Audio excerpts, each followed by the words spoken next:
So today's topic, we're going to be talking about how the top candidate is selected and what recruiters don't tell you. Specifically, the topics we're going to touch on is resume screening and how to avoid the black hole, interview responses that top candidates give versus what everybody else tends to say, the cadence that you need to think about and the content of staying in touch throughout that interviewing process. And then ultimately snatching victory from the jaws of defeat. What happens? What happens, and how do we manage that? I want to share with you a few case studies about this first and foremost. So this is Olga, and she came in as a very sharp analyst who wanted to add on business intelligence, and she was planning on changing industries, much as Catherine was talking about doing. She struggled for about 6 months to figure out her new direction. And then once she got her message clarified and put together her materials and worked through the process that we're going to be talking about here today, in 88 days, she landed her new opportunity. Was pretty darn excited about that. She now reports to the CFO at Panasonic. Don't even apply to job boards. I want you to keep that as a bit of in your back of your mind. It's really not the way to find your next job. I'm going to talk a little bit about the power of email introductions, of having an email introduction, and the importance of that. It kind of has replaced the cover letter of what you may have experienced before. And we're also going to talk about staying relevant within the language style that you're using in your resume and your emails, and just generally how you're communicating to demonstrate that you are relevant. Finally, internal referrals. So in terms of the screening process, I'm going to share with you a little bit about the importance of internal referrals or external referrals, meaning outside the company versus inside the company. 48% of hires come from referrals, either internal or external, is a stat that LinkedIn has provided to us before. And Kristen had shared this with us last time as well.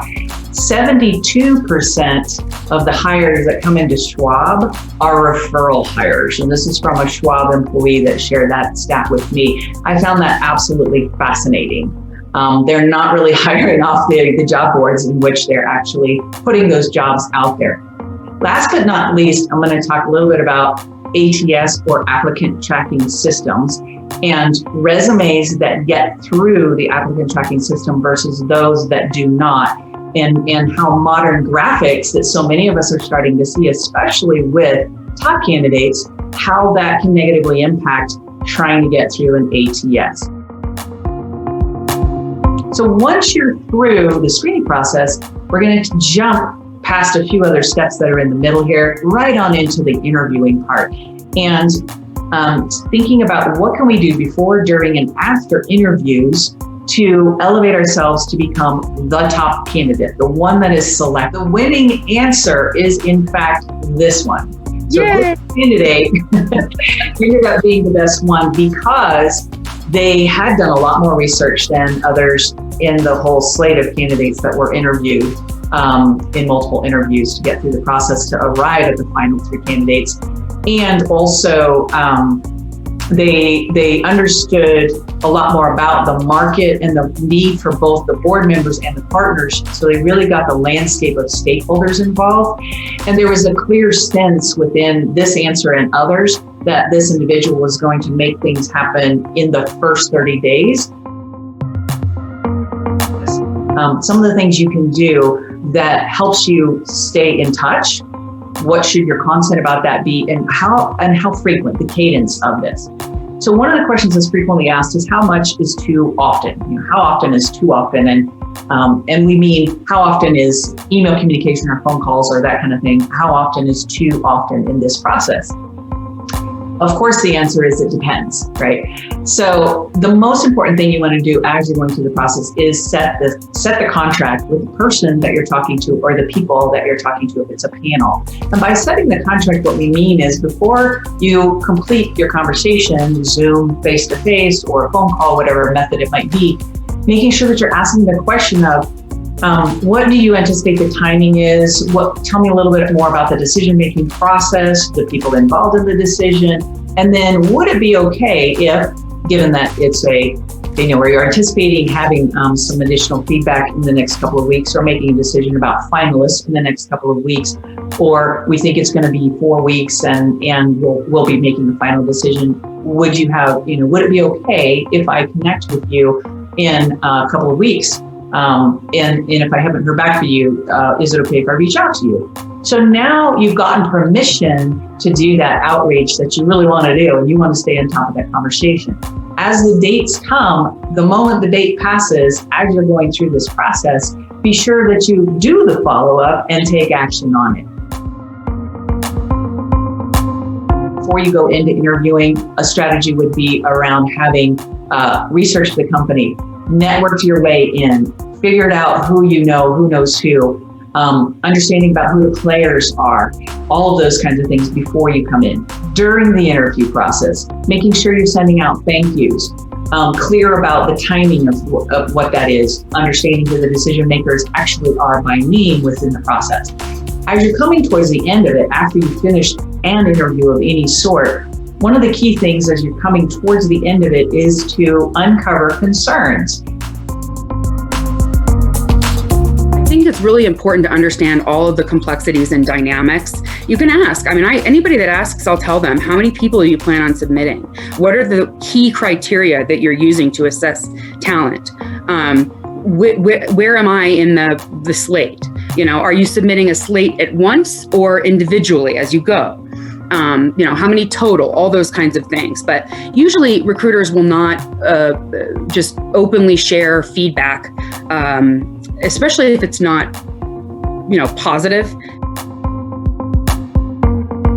First of all, telling your story, and by creating a personal brand. So this is a combination of things here. Telling your story includes creating a sizzling resume and having your digital brand, so your digital brand online. Knowing who you are, how you want people to perceive you, what you want to be known for in terms of metrics and results and things of that nature. And then leveraging the power of social media. How and when should you be doing that? Building intentional connections with a follow-up system. This is the process of finding a job is a job. It will take a lot of effort. And if you're doing it right, you're going to be growing your connections. You're going to have 100 new connections within 90-day period. How are you going to stay in touch with them if you haven't got some kind of a follow-up system beyond your Excel sheet? It can be tricky. Focusing and targeting your next position. Oftentimes people will say, well, I can do anything across 8 different industries. I could be the CFO, I could do the COO, I can even do marketing and work with sales. And that may all be true, but the more targeted you are, honing in on the bullseye of what you bring as your best and highest value, the more frequently you can get to that message, the faster you're going to get to people who can help you, who remember to say, oh, you're the go-to guy for turnaround companies and exit strategy planning. I've got a company that needs your help on that. That's really clear and crisp and concise. And a lot of companies are not ready for that. They're in a high growth, scale it up mode. Great, there's a different person that's designed to help you with that. In finance, in marketing, in IT, across all functions. Which one are you for which industries? Super important to get to that. And then coming up with what we talked about today, the interview strategies. Understanding how you're going to answer your questions to deliver the top candidate type of answer, the full, robust answer that has metrics in it, results in it, and that is going to be what's going to help you close the deal.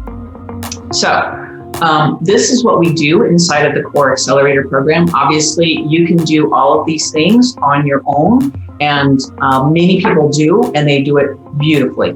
If you find that you are needing help on these things, what we did was put together an accelerator program that you can get done in as little as 6 weeks to help you inside of a peer-to-peer group with our experts. And we do a weekly strategy call to keep you on top of these things so you get that system put together for yourself.